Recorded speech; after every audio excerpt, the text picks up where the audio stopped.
Are you ready to stop the self sabotage and create the life you desire? Well, in order for that to happen, you need to break free from the bad beliefs that are holding your success hostage. You need to optimize the stress by turning it into extra energy for success. And those hurtful habits?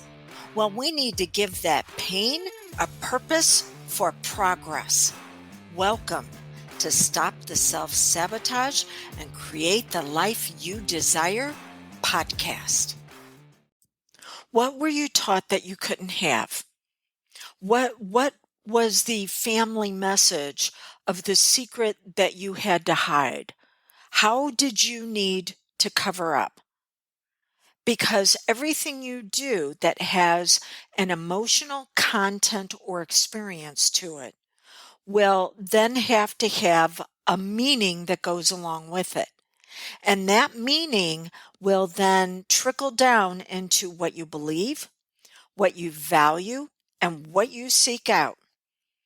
You felt like there was something in life that you couldn't have access to because of you.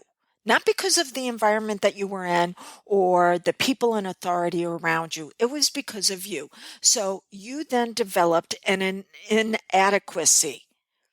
And then you formed a belief around that inadequacy. And you now trade your life for that belief. If you want to control someone, just control their beliefs. And so the painful experience that you went through, whether it was just one or it was again and again, it's gone.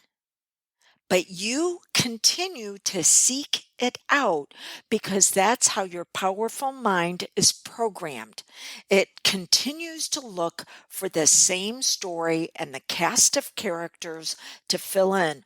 Yeah, we've all seen women who have changed relationships, but yet they still wind up with the same problem partner. How is that? It's because the subconscious mind says this is our story that we have to continue to re-experience. So, what do we have to do then? We have to not address the belief because it actually takes 91 days of consistent action before a belief can be upgraded, and you'll never get rid of it. But there is a progress side to it. So, what do we need to do instead? Instead, we need to look at what you were taught to value because of that bad belief that was used to cover up your inadequacy because someone wanted to be able to control you through that belief. So we look at what you value and then we say, how can we upgrade those values?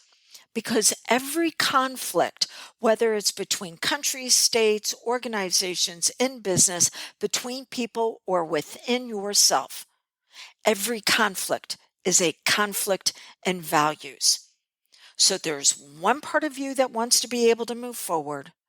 And then there's another part of you that says, no, we're inadequate. We've got this belief that we've created that takes our focus, it determines our feelings, and then our actions just have to go along with all of that. This is the reason why most people have a challenge just trying to change their actions because they're not using the pyramid of power, which is all about your identity. But we'll cover that tomorrow. Okay, so we have to look at what you value, and it has to be congruent with what you want to experience, where you want to go. You're running on values that were given to you whenever you were younger, not the values that you've chosen since you've been an adult. And so the values that you're running on aren't even in harmony with where you want to go. All right, so we're not addressing the beliefs. Beliefs will come around after you've taken consistent action. What we want to look at is what you value. Does it match up with where you're going? Is it the other side, the progress side of the pain you've experienced in the past? And then we look at If you're going to trade your life for something, if you're going to spend it or invest it, spending, you don't get anything back. Investment, yes, you do. So you want to get a return for your life based on what you value. It is supposed to fill you up. So start looking at what it is that you value.